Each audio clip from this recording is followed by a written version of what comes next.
Alexandria Ocasio-Cortez and her fiancé, Riley Roberts, have been engaged since 2022, but their story actually began long before AOC stepped into the political spotlight. They first met over a decade ago while studying at Boston University. And no, it wasn't some dramatic meet-cute. It was more like true nerdy fashion, as AOC herself put it. The two would show up to Coffee and Conversations, a weekly student town hall where people discussed everything from the war in Afghanistan to the latest in pop culture. And guess what? Riley wasn't just some quiet guy in the back. According to AOC's college friend Eric Baker, Riley was the one stirring the pot on purpose. He'd throw out a provocative opinion just to get people thinking. Baker described him as probably smarter than anyone you've ever met, and someone who thrived on intellectual debate. Sounds intense? Well, apparently AOC loved that energy. It's ambitious. But after college, they split up. He moved back to Arizona and she stayed on the East Coast. It seemed like that chapter had closed until around 2015, when they reconnected. AOC's mom spilled to the Daily Mail that the couple found their way back to each other, and eventually Riley moved to New York, working remotely from their apartment in the Bronx. By the time 2022 rolled around, AOC wasn't just a rising star, she was a full-blown political powerhouse. You know, sometimes you're an underdog until you're not. And that's when Riley decided to propose. But here's the twist. AOC wasn't immediately sold on the idea. She actually told him he'd have to woo her. Honestly, I love that energy. Alexandria admitted she needed to be convinced, especially after how much their lives had changed. But in the end, she saw something rare. Riley wasn't threatened by her success. In fact, he celebrated it. They got engaged in April 2022 while visiting her family's hometown in Puerto Rico. And yes, Alexandria confirmed the news on X, saying, "No future details yet. We're taking some space to savor this time before diving into planning." So who is Riley Roberts? Well, for starters, he's originally from Arizona and studied sociology and finance at BU. After graduation, he helped small businesses build websites and worked in UX growth consulting. He's also used those skills to support AOC behind the scenes, especially during her early campaigns. He's the kind of guy who prefers staying out of the spotlight, and if you've ever wondered why you barely see him on her socials, now you know. I do get nervous when I post, not as often as I used to. Despite their long history, the couple prefers to keep things low-key. In fact, one of AOC's college friends admitted she didn't even realize they were dating until years later. Riley rarely shows up on her socials, and at public events, people sometimes mistake him for a campaign volunteer instead of her fiancé. But make no mistake, he's a huge part of AOC's support system. Her mom adores Riley, calling him loving and supportive, and saying he was a massive help during the election. And those close to AOC say he's her grounding force, someone who walks her to work, keeps her company late at the office, and even serves as her unofficial bodyguard. That's real-life rom-com level commitment. Americans aren't asking for a lot. They're just asking for politicians to help them get by. I can do this. I know you can. AOC has said that, unlike some of the men she dated in the past, Riley didn't freak out when she stepped into her power. Instead, he leaned in.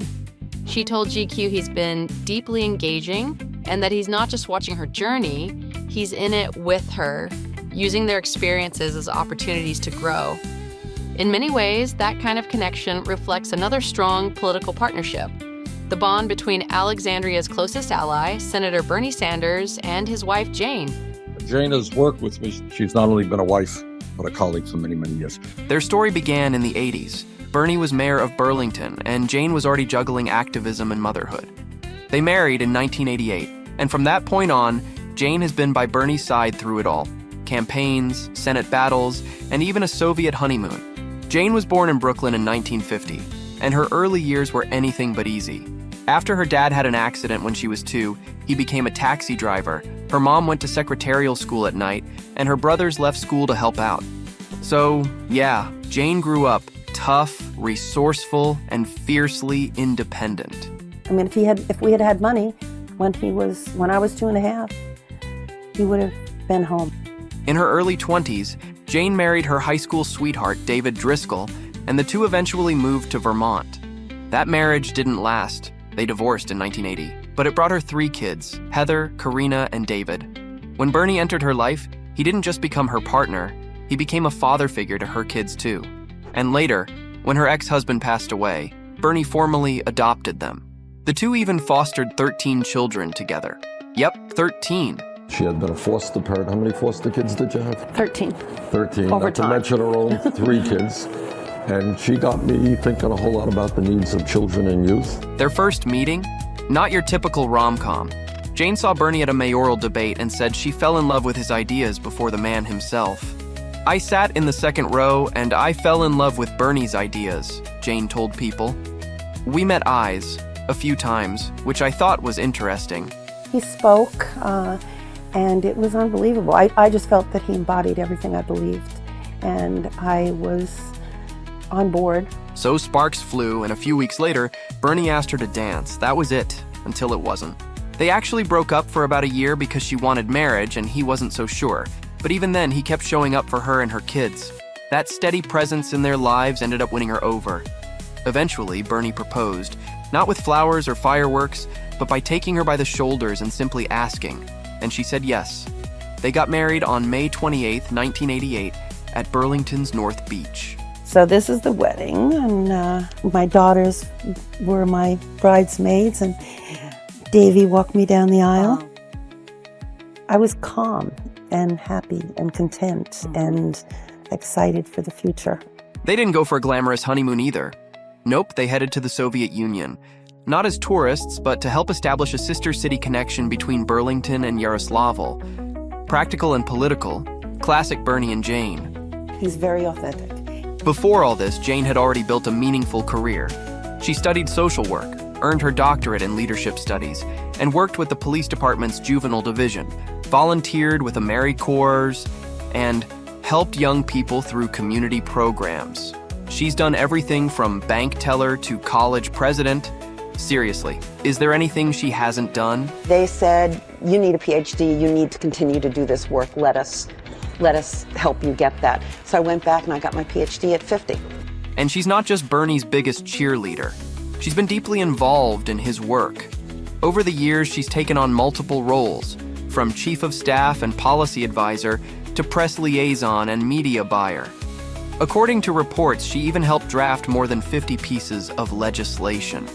When Bernie says he has a tight-knit team, he really means it. What people don't understand is that's what he's always done. He's laid out a vision that was a lot more progressive and a lot more bold than people thought could be accomplished, and then he's accomplished it. That said, Jane wasn't exactly thrilled when Bernie first floated the idea of running for president. Her first reaction? Do you really want to spend your time defending every little thing we've ever said or done? Fair point, right? Ego and arrogance is not Bernie's go-to place. I mean, his thing is service. But eventually, she got on board, not just as his wife, but as his constant companion on the trail, helping him stay grounded. I just said, I give up. You have to do it, I guess. Because, as she put it, it helps him to have a familiar face, someone he can count on. And if that doesn't sum up their relationship perfectly, we don't know what does.